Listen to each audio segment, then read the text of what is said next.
لکه د یو ګاډي دوه پایې د هغې دواړه پایانې وي هغه ګاډی به خپل سفر کوي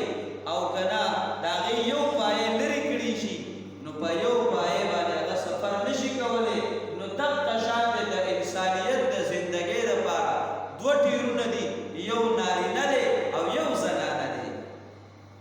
دغه دواړه ټیرونه رایوځای شي نو دا د انسانیت دا زندګي او دا مرحله دا سفر به په صحیح طریقه باندې وي او که نه دا یو ټیر وي او دا یو سند پکې نه وي نو بیا په یو ټیر باندې سفر نه کېږي نو د دواړو قسمونو دپاره الله حقوق مقرر کړي دي او قرآن کریم کې الله رب الجلال د هغې بیان کړی دی ولهن مثل الذي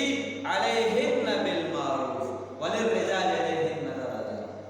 الله پاک قرآن کریم کې د هغې اعلان کړی دی چې د زنانو دپاره هغه شان حقونه دي څنګه چې په زنانو باندې حقونه دي